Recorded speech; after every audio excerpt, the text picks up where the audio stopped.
नमस्कार मंडळी, नवीन एका इंटरेस्टिंग व्हिडिओमध्ये सर्वांचं मनापासून स्वागत आहे। मित्रांनो, महाराष्ट्रातील संजय गांधी निराधार अनुदान योजनेच्या लाभार्थ्यांसाठी, दिव्यांग अनुदान योजनेच्या लाभार्थ्यांसाठी, विधवा महिलांसाठी, त्याचबरोबर श्रावणबाल योजनेच्या लाभार्थ्यांसाठी व वृद्धपकाल योजनेच्या लाभार्थ्यांसाठी ही व्हिडिओ अतिशय महत्त्वाची असणार आहे। कारण मित्रांनो, या सर्व योजनांचे पैसे लाभार्थ्यांच्या बँक खात्यामध्ये डीबीटीच्या माध्यमातून जमा होतात आणि या पैशाची रक्कम जी आहे, या पगाराची रक्कम ही 1500 रुपये आहे आणि या 1500 रुपयामध्ये काहीच भागत नाही। या अनुषंगाने राज्याचे लोकनेते बच्चूभाऊ कडू यांच्या माध्यमातून अमरावती जिल्ह्यामध्ये जे उपोषण झालं, त्या उपोषणाच्या माध्यमातून आपल्याला सरकारकडून हे अनुदान किंवा हे पगार वाढ होणार या संदर्भात महत्त्वाची खुशखबर राज्याच्या प्रशासनाने किंवा शासनाने आपल्याला दिलेली आहे। आणि या संदर्भात राज्याचे जे महत्त्वाचे जे नेते होते, चंद्रशेखर बावनकुळे किंवा उदय सामंत साहेब, या सर्वांनी शासनाकडून एक पत्रक घेऊन आलं होतं आणि त्या पत्रकाच्या माध्यमातून त्या ठिकाणी सांगितलं होतं की दिव्यांग बांधवांचे, विधवा महिलांचे आपण पैसे वाढवणार। तर या फक्त दिव्यांग किंवा महिलांचे, विधवा महिलांचे पैसे वाढतील असं नाहीये, तर हे पैसे संजय गांधी निराधार अनुदान योजनेचे सर्व लाभार्थ्यांचे हे पैसे वाढणार आहेत। कारण आतापर्यंतचा जेवढाही इतिहास आहे, त्या इतिहासाच्या अनुषंगाने जर आपण विचार केला, शासन निर्णयांचा जर आपण विचार केला, तर सर्वसामान्यांना सरसकट हे आतापर्यंत पैसे लाभार्थ्यांच्या खात्यात जमा केलेले आहेत। केंद्राकडून काही अंशी कमी पैसे मिळतात, दिव्यांगांचे काही पैसे, राज्य सरकारचे पैसे, असे एकत्रित करून कमी जास्त पैसे तयार होतात। परंतु राज्य सरकारने मात्र असा मतभेद आतापर्यंत कधीच केला नाही। सरसकट हे पैसे लाभार्थ्यांच्या बँक खात्यामध्ये 1500 रुपये जमा केले। या अगोदर जे 600 रुपये मिळायचे, त्यानंतर 1000 रुपये, त्यानंतर आता 1500, तर हे कमी जास्त राज्य सरकारने कधीच केलं नाही। त्यामुळे आता सुद्धा राज्य सरकारच्या माध्यमातून जे पैसे मिळणार आहेत, हे फक्त ठराविक योजनेसाठी वाढीव स्वरूपात मिळणार नाही, तर सर्व योजनांच्या लाभार्थ्यांना हे पैसे मिळणार आहेत। परंतु या व्हिडिओच्या माध्यमातून मित्रांनो एक अतिशय महत्त्वाची बाब तुम्हाला समजावून सांगतोय। कारण मित्रांनो, सामाजिक न्याय व विशेष विभागाचे जे काही अधिकारी असतील, कर्मचारी असतील, त्यांच्याबरोबर आपलं नेहमी बोलणं होतं। या वाढीव अनुदानासंदर्भात राज्य सरकारच्या माध्यमातून वेगवेगळे विभाग किंवा वेगवेगळे ज्या समिती असतात त्या गठीत केलेल्या आहेत आणि ग्राउंड लेवलला किती लाभार्थी पात्र असू शकतील, कारण बोगस लाभार्थ्यांचा सुद्धा एक आकडा तयार झालेला आहे। त्याचबरोबर खऱ्या अर्थाने ज्या लोकांना, ज्या निराधारांना या योजनेची गरज आहे, त्यांचा सुद्धा एक आकडा या ठिकाणी तयार झालेला आहे। तुम्हाला एक स्पष्टपणे सांगतोय, राज्य सरकारकडे बोगस निराधार बांधव, बोगस दिव्यांग बांधव यांचा आकडा जमा झालेला आहे। काहीही म्हणजे मनात शंका निर्माण करण्यासारखं नाहीये। सरकारला सगळंच माहीत आहे, कोण निराधार आहे, कोण बोगस आहे, कोणाला गरज आहे, सगळ्या गोष्टी।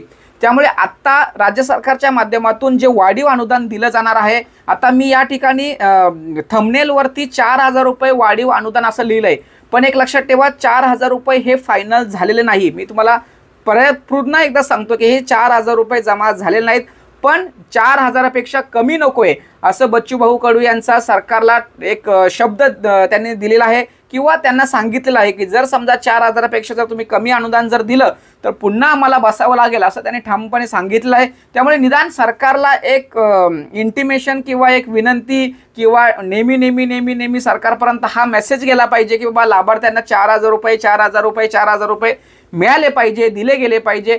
त्या अनुषंगाने निदान 4000 जरी झालं तरी सुद्धा या ठिकाणी चांगलं होणार आहे। पण मित्रांनो, हे 4000 रुपये वाढ करण्यासंदर्भात राज्य सरकारच्या माध्यमातून खूप जोरदार या ठिकाणी हालचाली सुरू आहेत। येणाऱ्या अधिवेशनामध्ये त्या संदर्भात निधी मंजूर करून घेतला जाणार आहे। हा निधी मंजूर करून घेत असताना राज्य सरकारने बोगस निराधार आणि खऱ्या अर्थाने ज्यांना लाभाची गरज आहे असे निराधार, असे दोन भाग पडलेले आहेत। त्यामुळे तुम्ही जी व्हिडिओ ही बघताय त्या लोकांना या ठिकाणी मी विनंती करतोय, तुम्ही जर बोगस असाल तर तुम्ही या ठिकाणी टिकणार नाही, तुम्ही बाहेर निघणार। पण खऱ्या अर्थाने जे लोक लाभार्थी आहेत, खऱ्या अर्थाने जे निराधार आहेत, त्यांना मात्र या ठिकाणी हे जे वाढीव अनुदान 100% आहे। पण आता हे बोगस निराधार किंवा बोगस दिव्यांग हा जो गोंधळ आहे तो कसा बाहेर निघणार, या संदर्भात राज्य सरकारच्या माध्यमातून विविध पडताळणी स्वरूपात कागदपत्र मागवले जाणार आहेत आणि या कागदपत्रांपैकी अतिशय महत्त्वाचा कागदपत्र या ठिकाणी 100% लागणार आहे, तो म्हणजे आदिवास दाखला। लक्षात ठेवा, आतापर्यंत ज्या ज्या गोष्टी माझ्याकडून सांगण्यात आलेल्या आहेत त्यामध्ये 99% तरी खरी आहे। मी 100% नाही सांगत, 100% तर तुम्ही जो विश्वास द्याल, तुम्ही सांगाल 100% सर खरं आहे तर 100%, पण माझ्या माध्यमातून 99% मी शब्द या ठिकाणी बोलतोय। जे काही मी सांगतोय ते त्या ठिकाणी 99% तरी खरं असतं। त्यामुळे एक लक्षात ठेवा, आता राज्य सरकारच्या माध्यमातून वेगवेगळ्या कागदपत्रांची रिक्वायरमेंट, आवश्यकता निराधारांकडून केली जाणार आहे। त्यामध्ये अतिशय महत्त्वाचा म्हणजे डोमासिल सर्टिफिकेट, त्याला आदिवासी दाखला असे म्हणतात.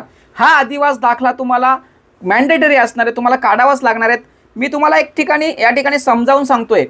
4 ते 5 महिन्यानंतर तुम्हाला मी सुद्धा हीच व्हिडिओ परत दाखवेल की या लाभार्थ्यांसाठी आदिवासी दाखला किती महत्त्वाचा आहे. कारण मागच्या वेळेस सुद्धा ऑक्टोबर नोव्हेंबर यावेळेस ज्यावेळेस राज्य सरकारच्या माध्यमातून DBT ॲक्टिव्ह करण्यासंदर्भात पहिलं परिपत्रक, पहिलं शासन निर्णय जाहीर झाला, त्यावेळेस मी माझ्या चॅनलवरती ते टाकलं होतं आणि त्यावेळेस सुद्धा सांगितलं होतं की या गोष्टीमुळे तुम्हाला खूप नुकसान होणार आहे.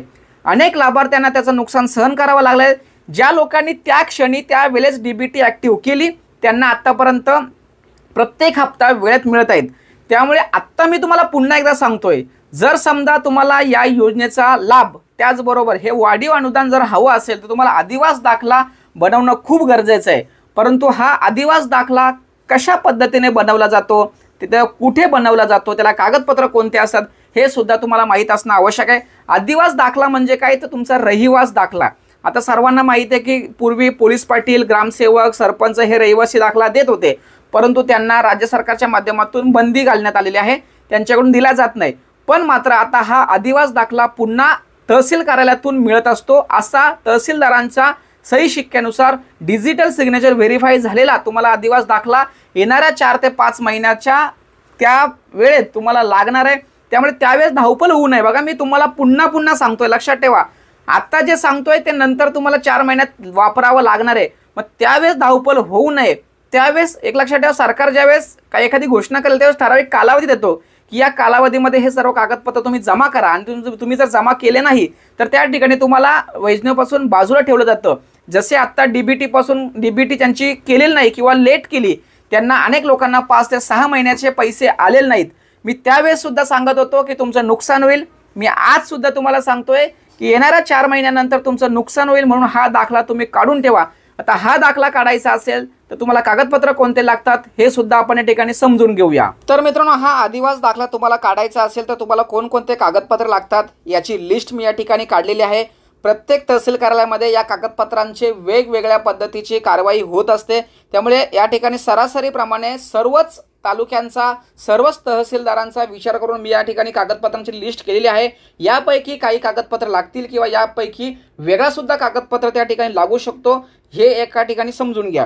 आता अतिशय महत्त्वाचं म्हणजे तुम्हाला अर्जदाराचा ओळखपत्र म्हणून तुमच्याकडे आधार कार्ड, पॅन कार्ड, मतदान कार्ड, पासपोर्ट आणि ड्रायव्हिंग लायसन्स या सर्व कागदपत्रांपैकी तुम्हाला एक कागदपत्र तुम्हाला आवश्यक आहे. कोणता दाखला काढण्यासाठी? आदिवासी दाखला काढण्यासाठी.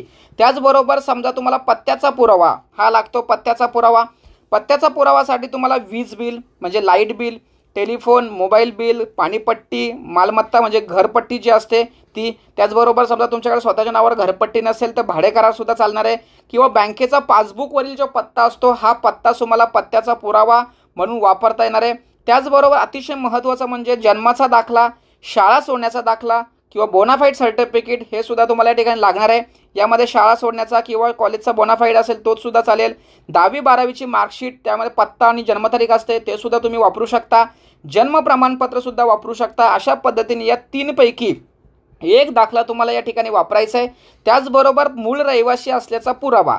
मूळ रहिवासी असल्याचा पुरावा म्हणजेच काय, तर ज्याला 18 वर्ष पूर्ण नाही अशा मुलांसाठी या ठिकाणी पालकांचा किंवा वडिलांचा आदिवासी दाखला तुम्हाला या ठिकाणी जोडायचा आहे. त्याचबरोबर 15 वर्षापासून महाराष्ट्रात सतत वास्तव्य करत असलेलं प्रमाणपत्र म्हणजे शाळा, कॉलेज किंवा नोकरीचे सर्टिफिकेट असेल ते, किंवा तुमचं आधार कार्ड सुद्धा चालणार आहे. म्हणजे असा काहीतरी पुरावा का तो 15 वर्षापासून अगोदर बनवलेला आहे, तर तो कागदपत्र सुद्धा तुम्हाला या ठिकाणी वापरायचं आहे. त्यानंतर तुम्हाला एक पासपोर्ट साईजचा 2 फोटो तुम्हाला वापरायचे, एक अर्जासाठी आणि एक स्वघोषणापत्रासाठी. तर या ठिकाणी स्वघोषणापत्र दिलेलं आहे. हा आदिवासी दाखला तुम्हाला सादर करताना स्वतःचा स्वघोषणापत्र तुम्हाला जोडायचं आहे. त्या स्वघोषणापत्राची लिंक मी डिस्क्रिप्शन बॉक्समध्ये देतोय, त्यावरती क्लिक करून त्याची प्रिंट मारायची आहे. त्या ठिकाणी तुमचा फोटो लावायचा आहे आणि जी संबंधित जी माहिती आहे ती सगळं माहिती भरायची आणि हा कागदपत्र तुमचा तयार होणार आहे. तर मित्रांनो, अशा पद्धतीने हे सर्व कागदपत्र घेऊन तुम्हाला तुमच्या आपले सरकार सेवा केंद्र, माही सेवा केंद्र किंवा तुमच्या स्थानिक तहसील कार्यालयामध्ये गेल्यानंतर त्या ठिकाणी हा दाखला तुम्हाला एक 14 ते 15 दिवसामध्ये मिळत असतो. अशा पद्धतीने मित्रांनो, हा आदिवासी दाखला तुम्ही आत्ताच काढून ठेवा. पुढे तुमची धावपळ होऊ नये, तुमचं नुकसान होऊ यासाठी तुम्हाला सतर्क करण्याच्या दृष्टीने ही व्हिडिओ बनवलेली आहे। नाहीतर काही लोकांना असं वाटेल का बाबा हे सर वेगळंच काहीतरी आता सांगायला लागले, खरंच लागणार आहे का, त्याबद्दल काही विषय आहे का, शासन निर्णय आहे का, परिपत्रक आहे का। ज्याला ऐकायचं असेल त्याने ऐकावं, ज्याला नसेल पटत त्याने सोडून द्या, ज्याला बनवायचं त्याने बनवून घ्या। नाही तर नंतर 4 महिन्यानंतर मला कमेंट्स करायची नाही की सर आम्हाला वाढीव अनुदान मिळत नाही, माझ्या शेजाऱ्याला वाढीव अनुदान मिळतंय, आम्हाला मिळत नाही, त्यावेळेस मात्र मी ऐकून घेणार नाही, लक्षात ठेवा। म्हणून आता सर्वांना अजून विनंती आहे की तुमच्या तालुका स्तरावरती हा दाखला सहजपणे मिळतो, तुम्ही तो काढून घ्या। आणि हा दाखला काढत असताना काही अडचण असेल तर नक्की कमेंट्समध्ये तुमचा प्रश्न विचारा। तुमच्याकडे या संदर्भात काही कागदपत्रांची अपूर्तता असेल तर ती सुद्धा तुम्ही या कमेंट्समध्ये सांगा।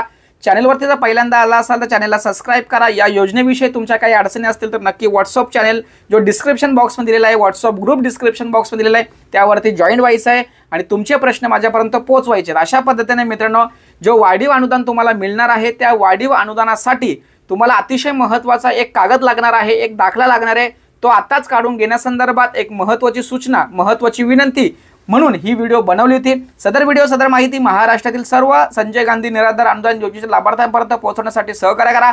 भेटूया पुढील व्हिडिओसह, तोपर्यंत धन्यवाद। जय हिंद, जय महाराष्ट्र।